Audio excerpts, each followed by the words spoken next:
All right, peace, back family, peace. It's Brother Jermaine, Ministry of Information, Phoenix LOC, Local Organizing Committee for Justice RS. Coming to you today real quickly during this downtime that we all have here, and in continuing with your tradition and the effort and the work of the Phoenix LOC. I wanted to come to the community again. Today, to discuss something real quick, just to give us something to think about, while we have the time here to actually do it, just to give us something to think about.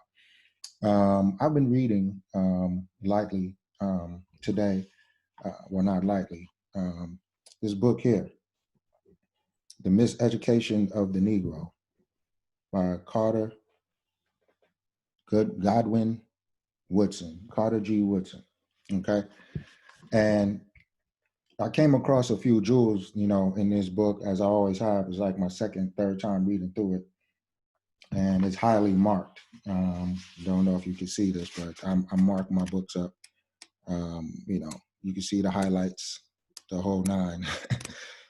So I actually go through the book and I thoroughly do what I need to do.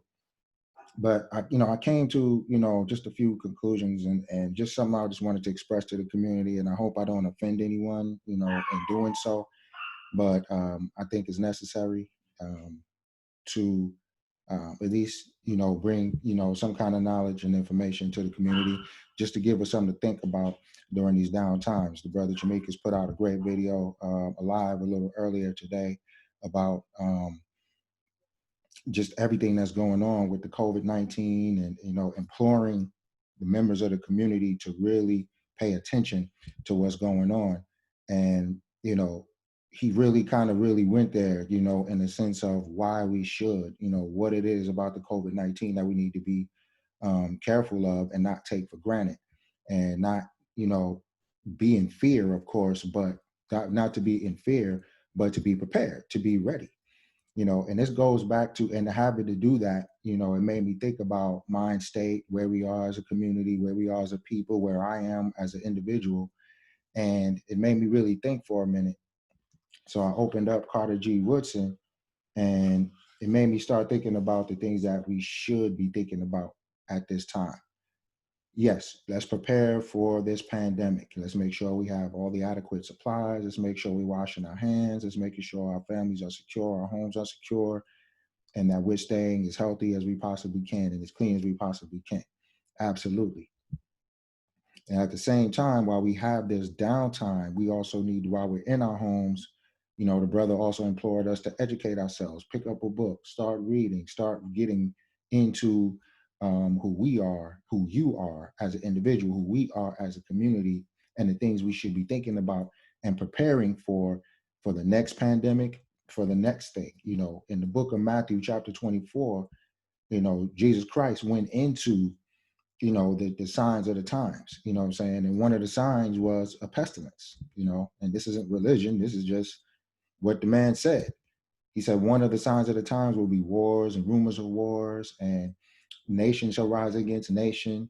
There will be famines. There's going to be pestilences. That's what this is right now. We're in the midst of a pestilence right now, which is just loosely defined as a pandemic or some kind of sickness or ailments that are wide in scale, where many people are affected at one time. So this is a pestilence.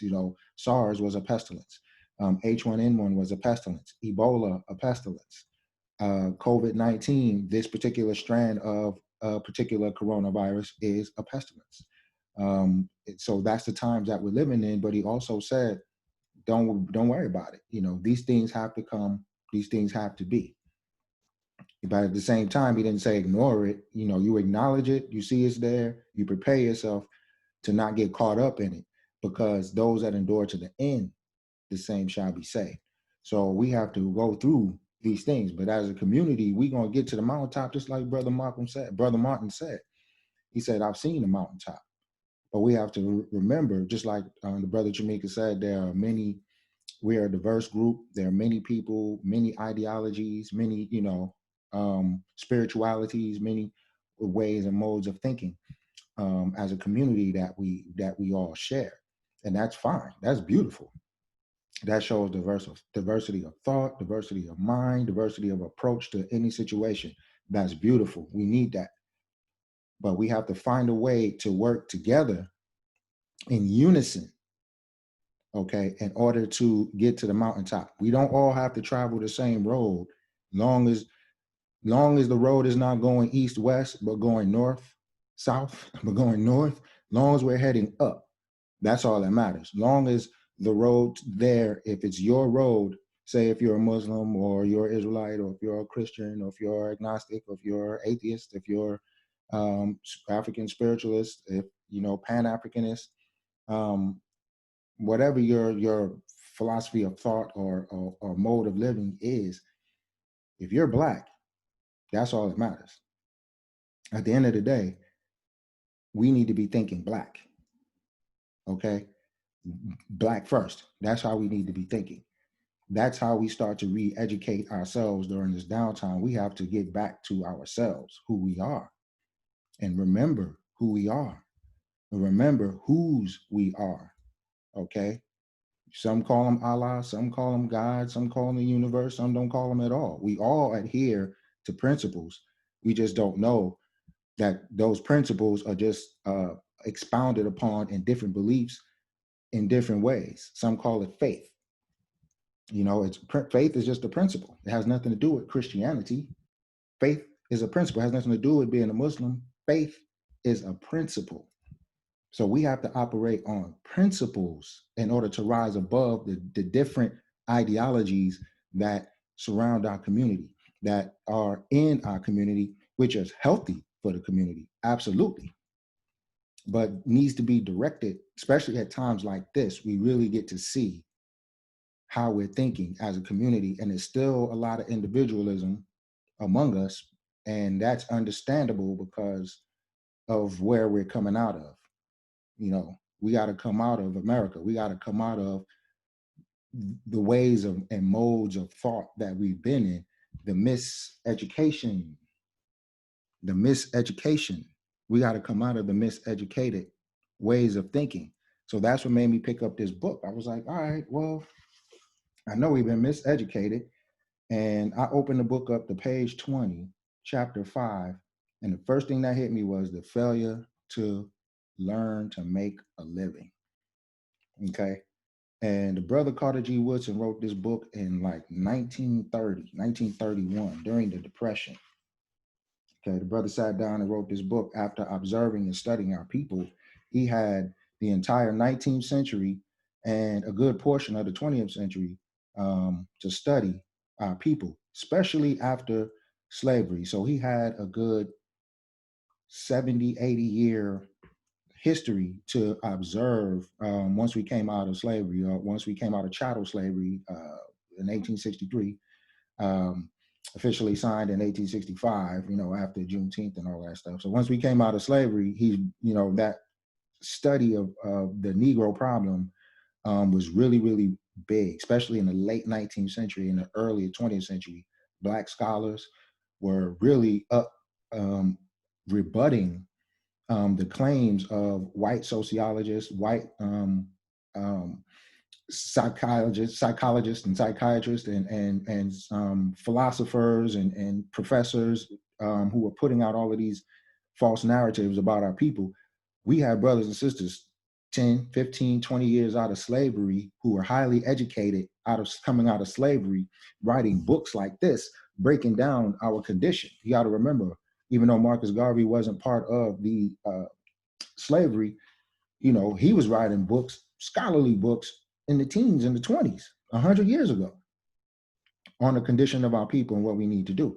But Brother Carter said the greatest indictment of such Negroes, he put education, which is what we really have been indoctrinated in even in some of our beliefs. We gotta even watch where we even learned our beliefs from. We have to go to our enemy for everything, the books, the whole nine, the libraries. So, that's something to think about. The greatest indictment of such education as Negroes have received, however, is that they have thereby learned little as to making a living the first essential in civilization. Rural Negroes have always known something about agriculture, and in a country where land is abundant, they have been able to make some sort of living on the soil, even though they have not always employed scientific methods of farming. In the industry where the competition in industry where the competition is keener, however, what the Negro has learned in school has had little bearing on the situation as pointed out above. In business, the role of education as a factor in the uplift of the Negro has still been less significant. The Negroes of today, listen to this, the Negroes of today are unable to employ one another. Now, this was in the 30s. The Negroes of today are unable to employ one another, and the whites are inclined to call on Negroes only when workers of their own race have been taken care of. For the solution of this problem, the miseducated Negro has offered no remedy whatsoever. And that I consider like that right there, that opened my eyes right there. I said, wow. Because we can apply that to today. How many Black-owned businesses you go into and apply to get a job at, make a nice salary and a living, and all the CEOs, owners, people at the top, and they call them the C-suite, all Black. How many of us could say that? The brother was right. He goes down to say, he goes into some examples, and one, he went to a Negro boy and then, or a Negro student, and then he kind of says a Negro girl. The Negro girl who goes to college hardly wants to return to her mother if she's a washerman, okay? But this girl should come back with sufficient knowledge of physics and chemistry and business administration to use her mother's work as a nucleus for a modern steam laundry. So you see the mind state that he's talking about. I put out a post the other day when I said to all the fashion designers, entrepreneurs, and out of work professionals who may work in the textile industry. Well, the hospitals are short of gowns. The hospitals don't have face masks. How come we not thinking about, for all of us that work in the healthcare industry, some of us who are RNs, CNAs, who work around sick people, how come we haven't thought about, I make clothes for a living. I'm sure I can make a hospital gown. Oh, I make clothes, so I'm sure I can make a mask. All I got to do is get the right material and cut it the right way, and boom, we have a mask. Now I can mass produce masks, gowns, and actually create a business and supply the hospitals and the clinics, not only here in the state of Arizona, but across the country. Fulfill orders. That's what he's talking about, our thinking. And I'm guilty as charged. So it's not like I'm pointing fingers at anybody. This applies to me too. And that's why I'm bringing it out, because it applies to me too. Okay? We're not thinking. We're not thinking. This is the time where we need to be thinking. What is it that we do best, sisters? Now is a time for some enterprising sister out there to figure out how all the other sisters are going to get their hair done. What products are they going to use to keep their hair up? Not just styles of getting it done, but a place where they can actually go to get their hair done. Now is a time to be building that up. So when this pandemic passes and we're able to be together again, now you have a business up and running where now you're running a hair salon. Now you're controlling the where the products are made and distributed in the community.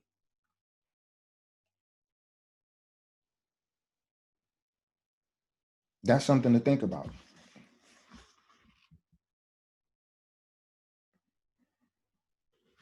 He gives another example.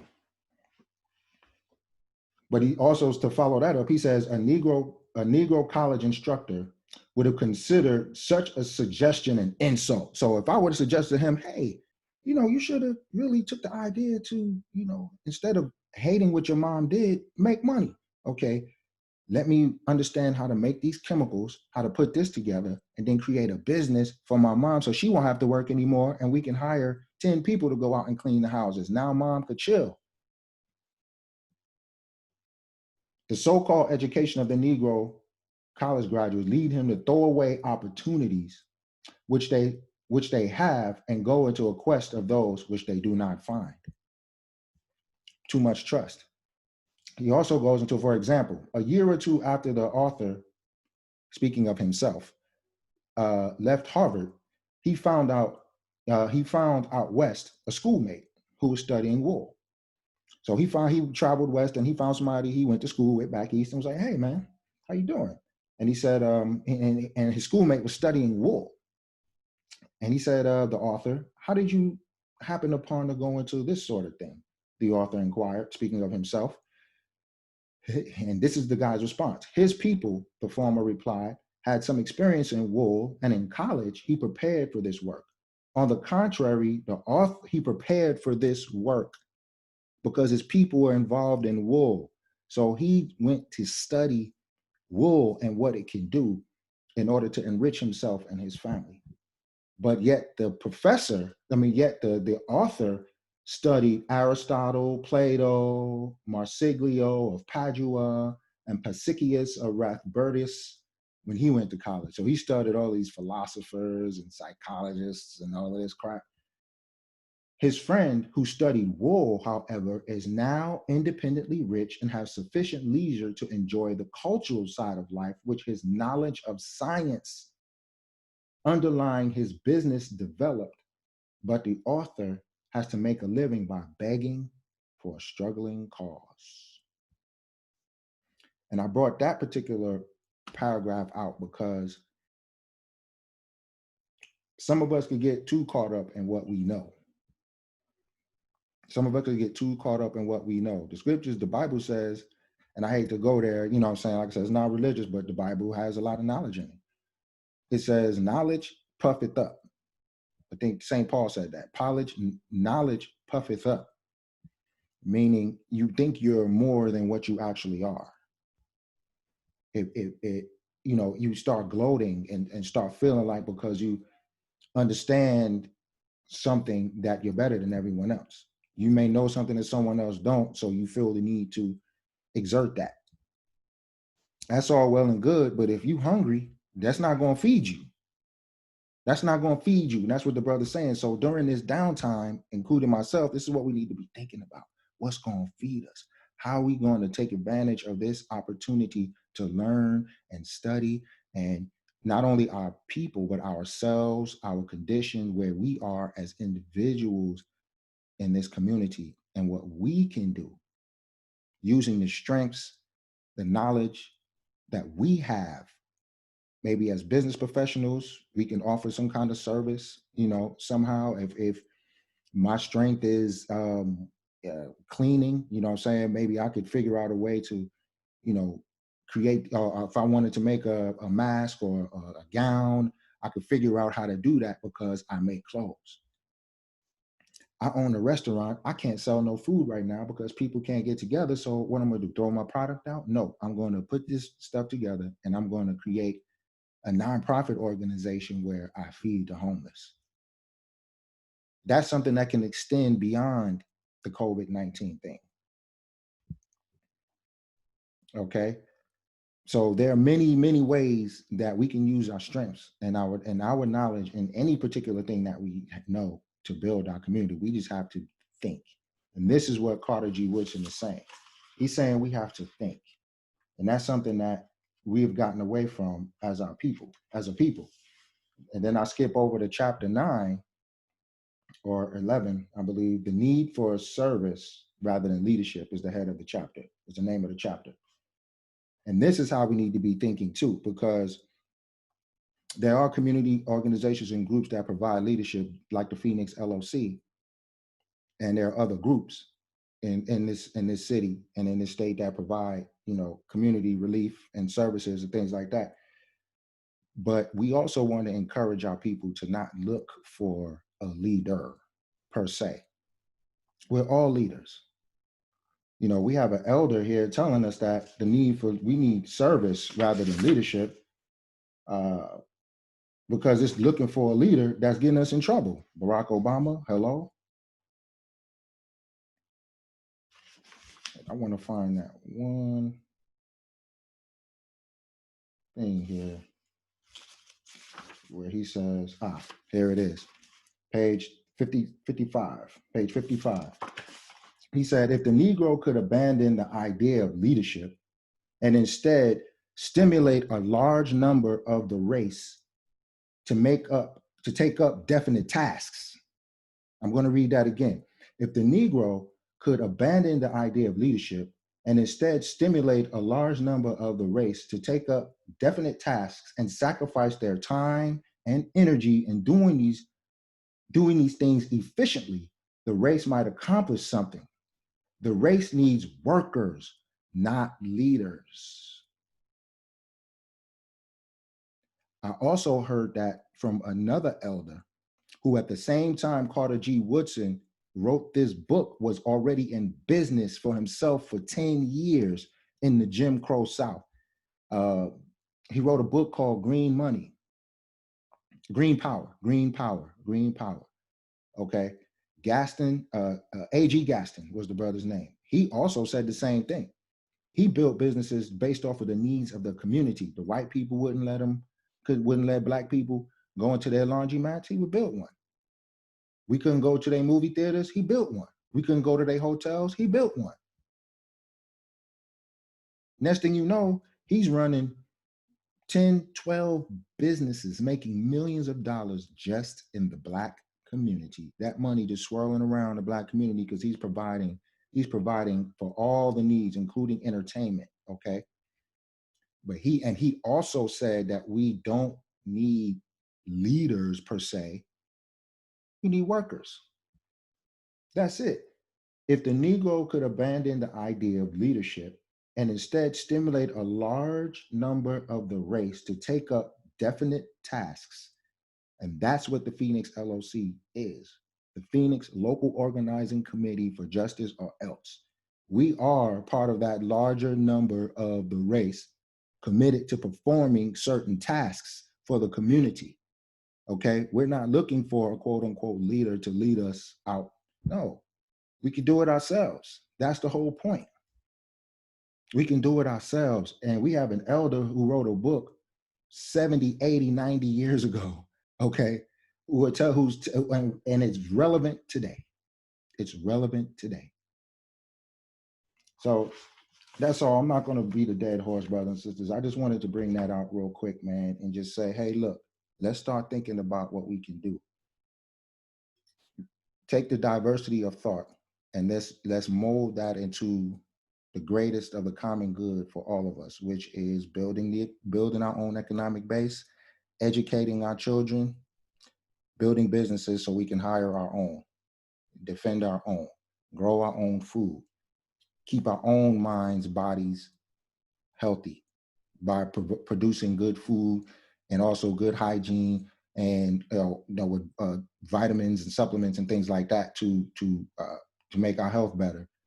Okay, to keep us healthy. Sorry about that. To keep us healthy.